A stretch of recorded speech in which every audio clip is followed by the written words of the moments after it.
You are listening to ProveText, a Glossa House podcast exploring Scripture with Dr. T. Michael W. Halcomb and Dr. Fredrick J. Long. Welcome that you and are enjoy. Watching or listening, and I'm here with Fred Long. Fred, good. How's it? How are you doing? I'm all right. I'm doing well.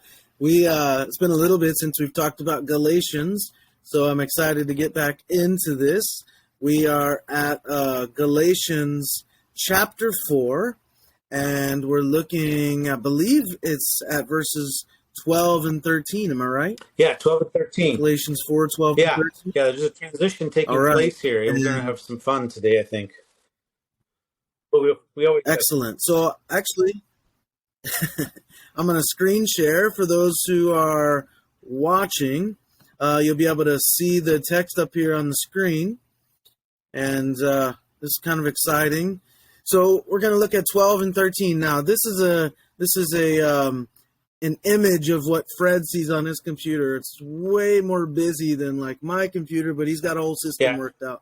Every part of speech is color coded. To continue watching, you need to fill out a waiver form that you're not going to have an epileptic seizure from all the information that's encoded here. So Fred, you can see that up on your screen.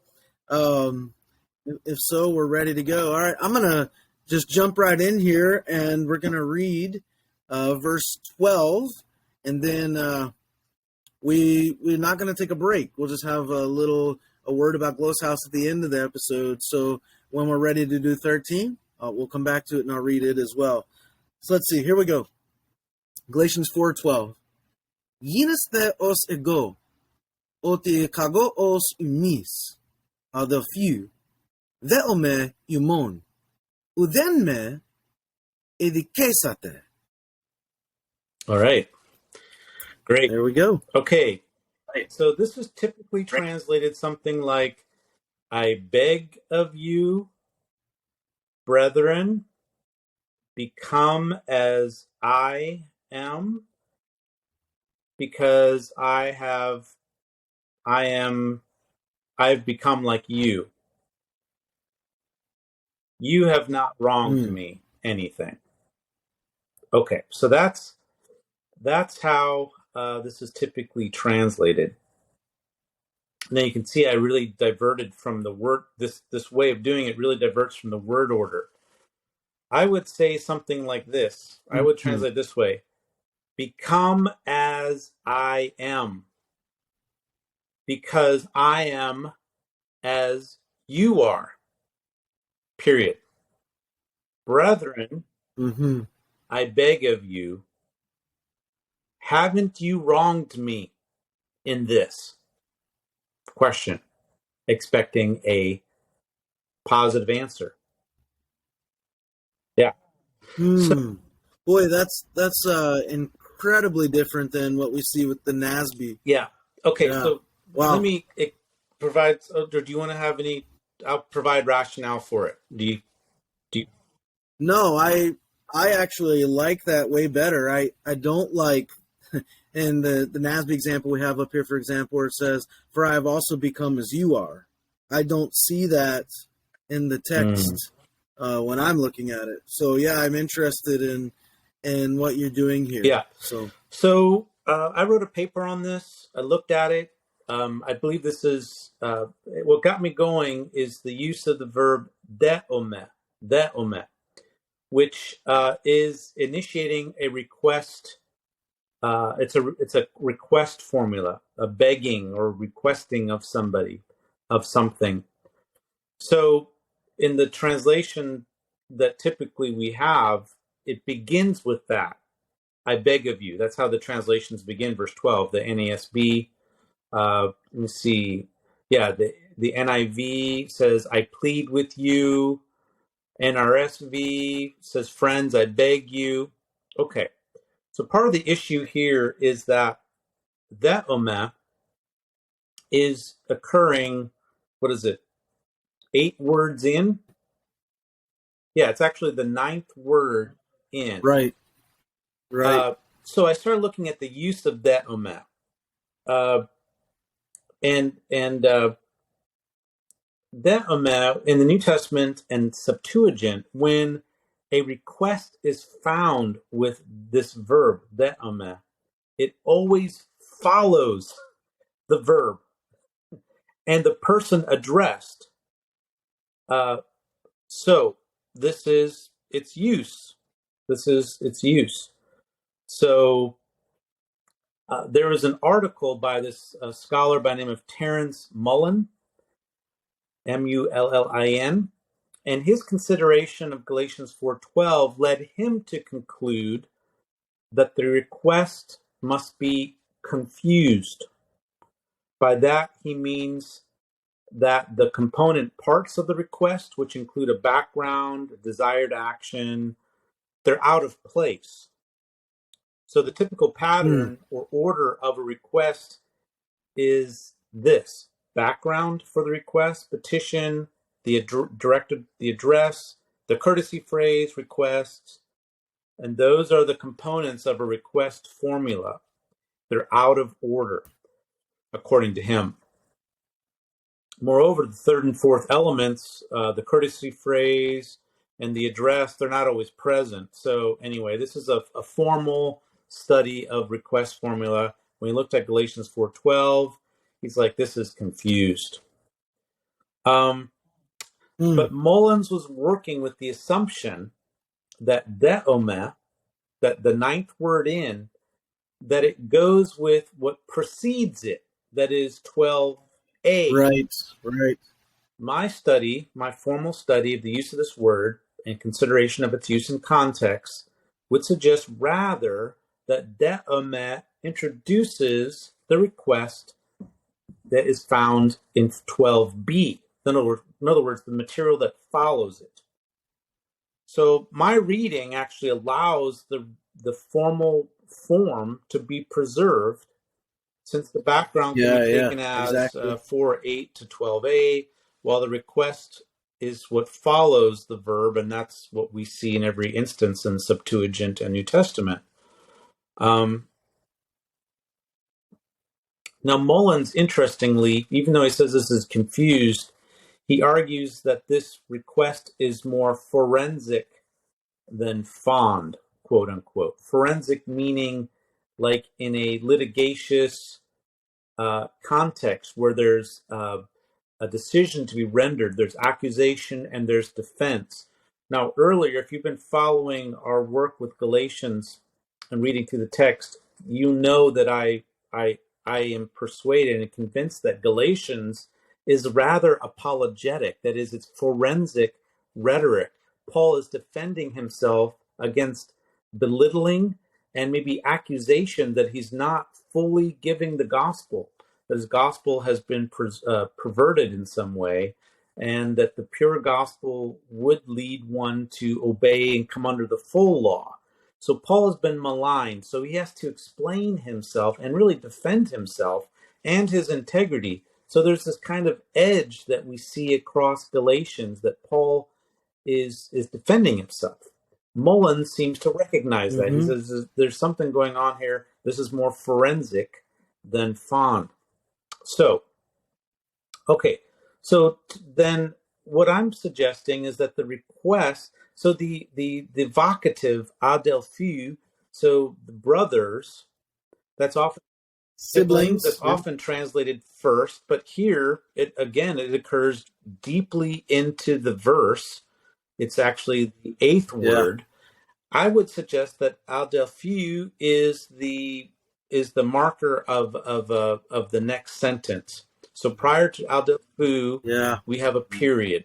So become as me, because I am like you.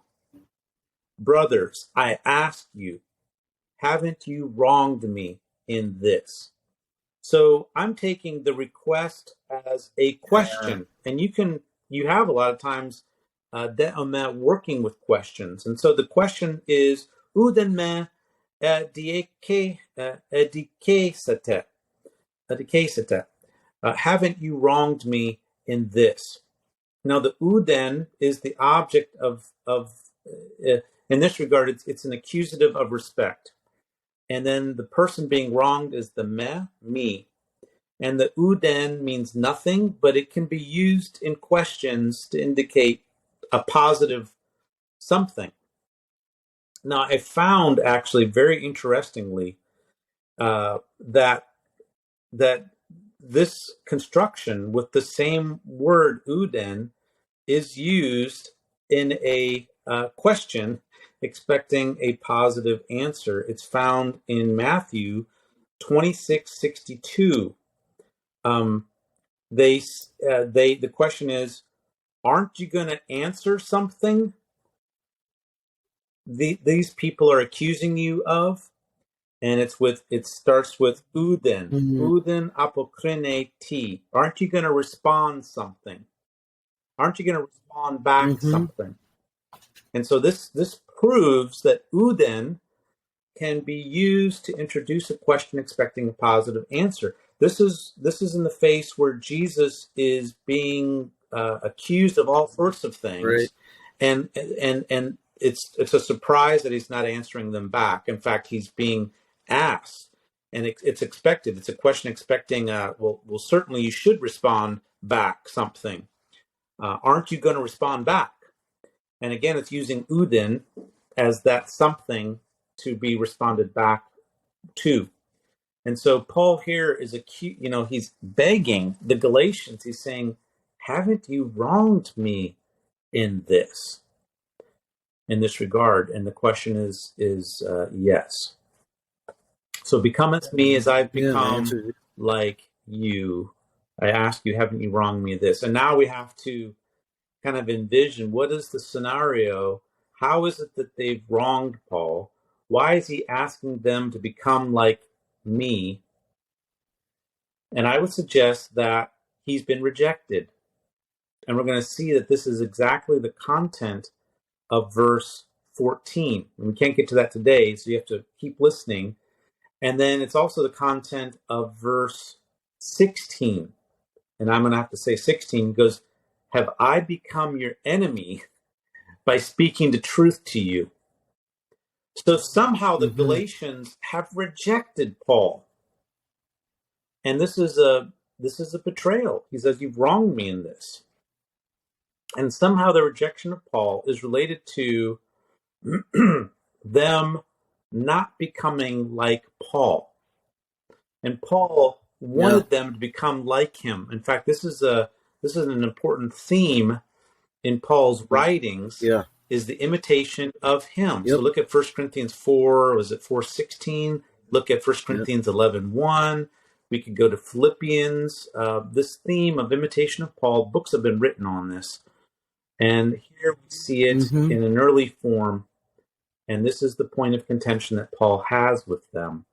So I stand by my research, and I think I would repunctuate this. And we're moving into an interrogating mode.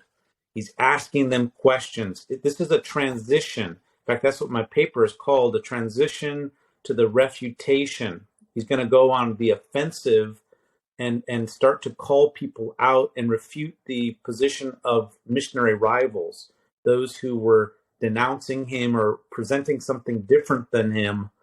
And it's caused the Galatians to think badly of Paul and even reject him.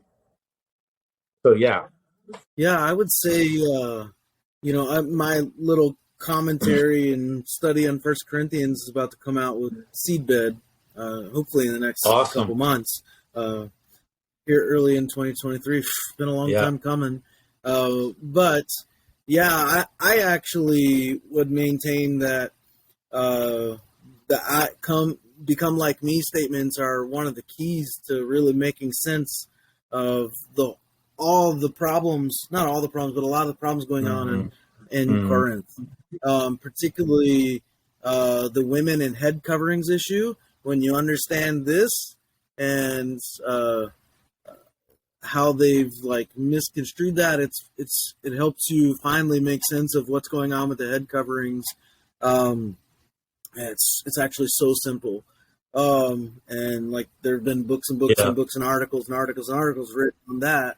But I would say the same thing, not the same exact thing, but the same thing in that there are people who have misdone this, right, or haven't done this correctly, that has become like Paul as he desired them to, but they've become something else. That's a problem in 1 Corinthians, also the problem here in Galatia.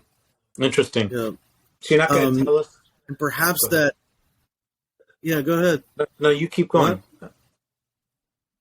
No, I'm just going to say, I think, the misunderstanding of what he means by that actually led to problems. So it might have been part of Paul's own fault, like maybe that early on he didn't really clarify what he meant by that. But we see that in both Corinth and Galatia, both two of his three earliest letters, this statement, "Be like me," causes problems. Yeah, and it's formationally, it seems very significant because it's pretty consistent in his writings. Even it's found in 1 Thessalonians, right? In some form or fashion. Yeah. He's talking about churches becoming... Which I think that's his earliest. Yeah. So, I think in all those early letters. In Galatians.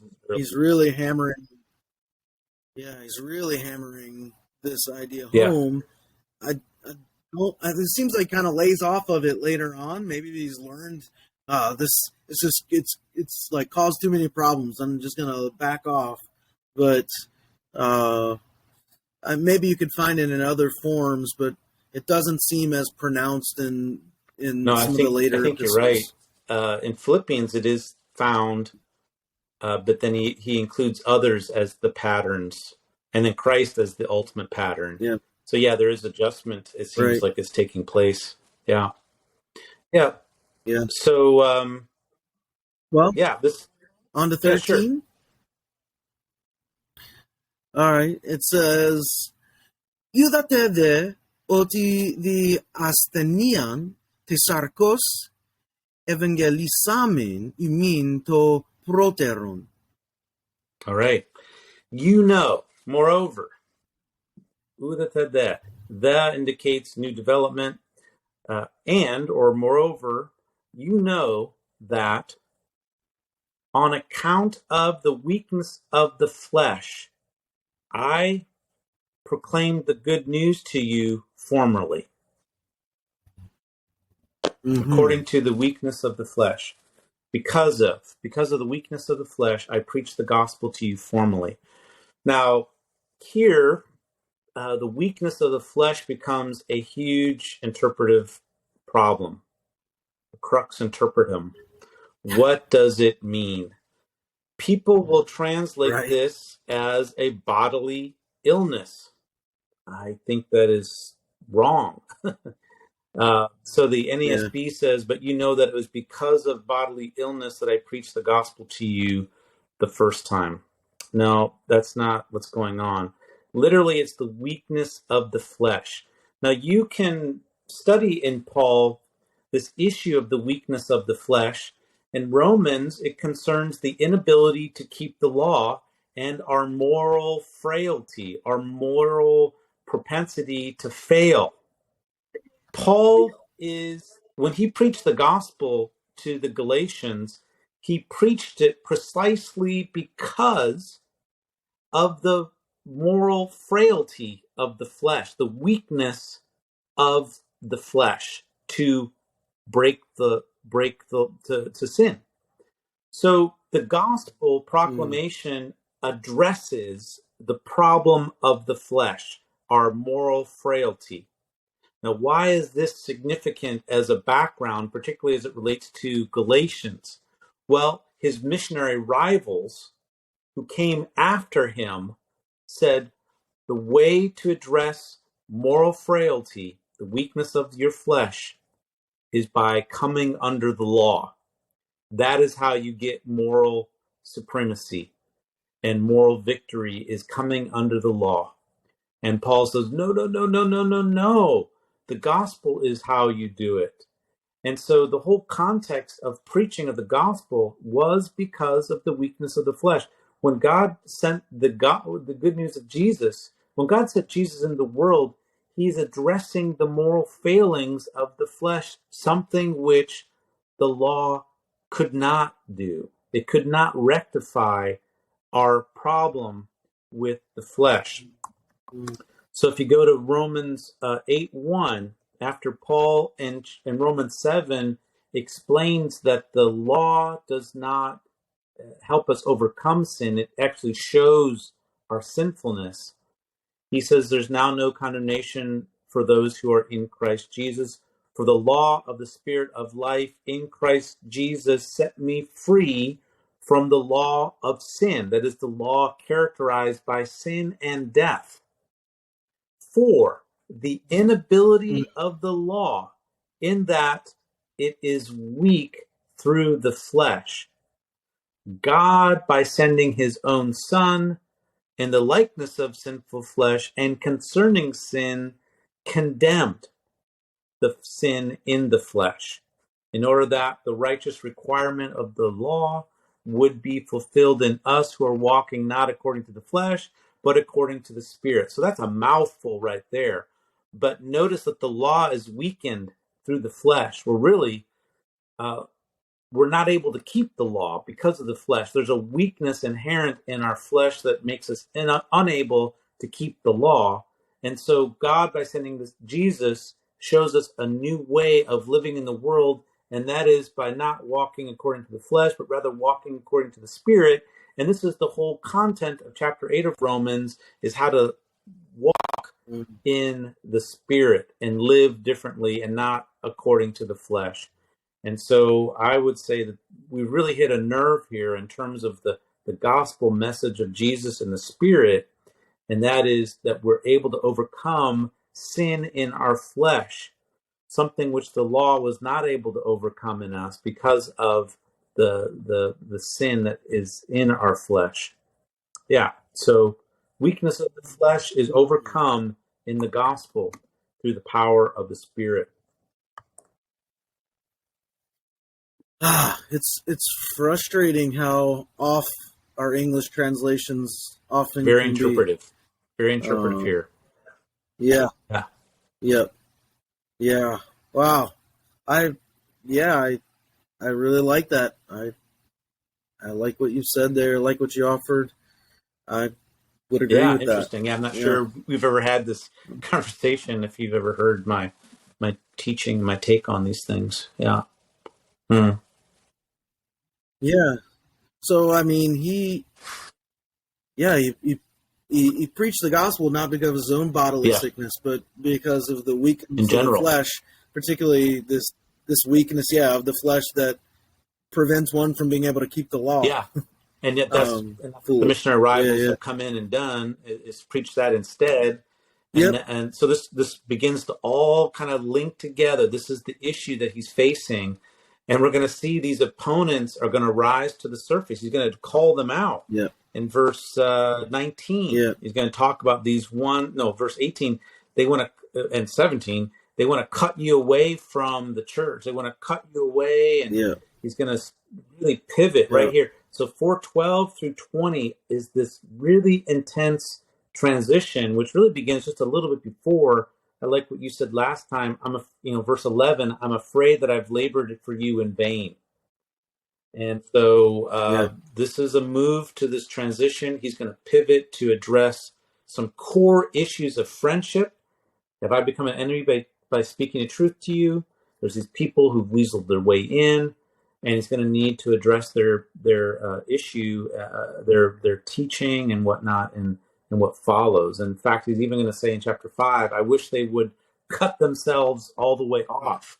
Yeah, I was getting ready to say that. Like this flesh here is certainly talking about the inability, for example, to do the law, but also there's that play on words that it's setting us up for, that circumcision language and imagery that is profuse throughout the letter. Yep.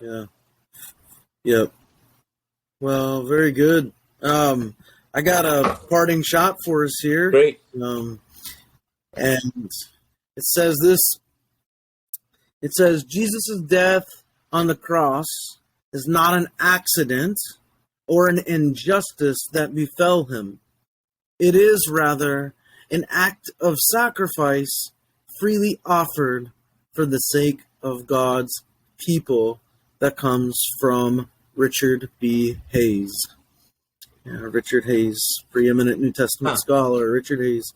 So, thank you all for listening. Fred, thanks for your time and your research and your insights. And, man, we hope that all of y'all listen in, that this has been helpful for you and edifying for you. Please share the podcast. If you have topics you want to hear discussed, let us know. Give us a shout out. We'll give you a shout out back and help spread the word. Until next time. We'll see you. Goodbye. Interested in growing your ancient language skills but not sure where to start? Glossa House can help. From illustrated readers and short stories to lexicons and grammars, Glossa House offers a variety of resources for beginning, intermediate, and experienced ancient language learners. Head to glossahouse.com today. Glossa House, language resources for the global community.